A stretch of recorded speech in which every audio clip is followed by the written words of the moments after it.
On essaie de formuler avec de moins en moins de matière, avoir toujours les mêmes activités, mais avec beaucoup moins d'actifs. Je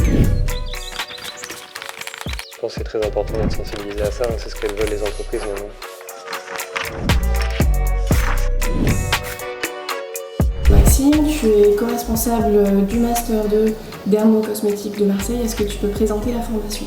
Le master est une formation de niveau Bac+5 pour former en fait les futurs cadres de l'industrie cosmétique et dermo-cosmétique. Donc on va vraiment sur des chargés d'affaires réglementaires, chargés de produits, responsables produits et développement de produits, de nouveaux produits innovants. Si tu devais donner un conseil pour réussir cette formation, lequel serait-il?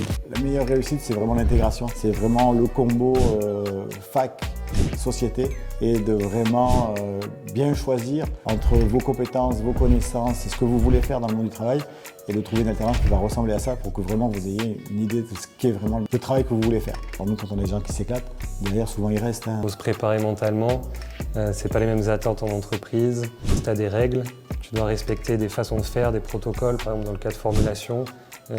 Chaque entreprise formule à sa façon. On essaye d'amener tous nos étudiants aux différents salons. On en a 3-4 dans l'année. Et après, nous, la spécificité aussi, c'est qu'on a des TP en collaboration avec des sociétés. Donc là, c'est l'inverse, c'est les sociétés qui viennent faire un TP spécialisé et se présenter aussi. On a eu dans des cas où on a carrément des sociétés qui nous proposent des sujets pour dire vous avez des étudiants, ils vont travailler pendant un an dessus. Voilà, ils vont faire leur preuve de concept avec les étudiants et voir avec un autre point de vue que ce qu'ils ont au laboratoire. C'est hyper intéressant d'échanger avec eux. Ça permet aussi de connaître des sociétés, commencer tout doucement à se faire un réseau. En quoi est-ce un avantage de faire ce master en apprentissage? Je pense que ce qui est hyper intéressant, c'est que ça permet de mettre un pied dans le monde du travail, de faire ce switch en fait d'étudiants où on n'est pas vraiment dans la réalité des choses, à vraiment le monde professionnel, avoir travaillé en équipe, avoir des deadlines. Je trouve ça hyper intéressant.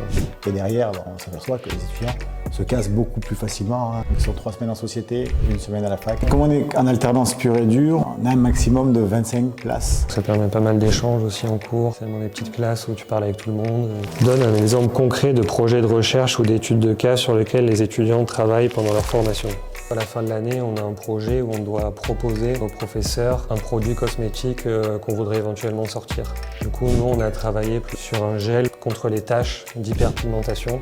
Et donc, on a travaillé sur ce projet en groupe. Les actifs, on les a trouvés grâce aux intervenants. Une société qui est venue nous présenter, on les a contactés, ils nous ont envoyé des actifs possibles. Ensuite, on a proposé une formulation. On a proposé aussi l'aspect réglementaire et aussi un rétro-planning, comment on ferait en industrie. Le but du jeu, c'est que les étudiants innovent, réfléchissent. En quoi cette formation répond-elle aux défis actuels de l'industrie pharmaceutique? Comme on est encadré par des gens qui sont dans la recherche, ça permet vachement d'ouvrir sur l'innovation.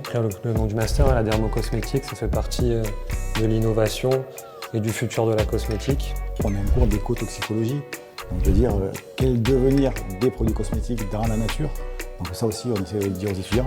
C'est important de savoir que la cosmétique touche à la biodiversité, donc faire attention à la biodiversité. On essaie de formuler avec de moins en moins de matière, avoir toujours les mêmes activités pour les produits cosmétiques, mais avec beaucoup moins d'actifs. On a des gens, des industriels qui sont des spécialistes des matières, donc on va tester les matières pour eux. On a aussi des gens qui nous demandent des nouvelles formules avec ces matières-là. En cosmétique, il y a eu toute une période où c'était la mode d'avoir des produits exotiques.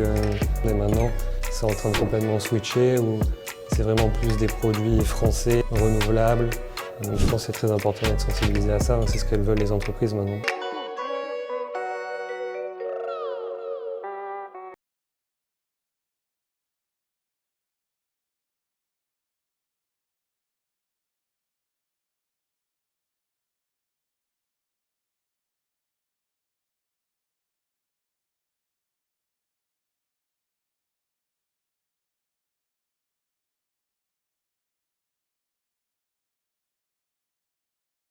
C'est important de savoir que la cosmétique touche à la biodiversité, donc faire attention à la biodiversité.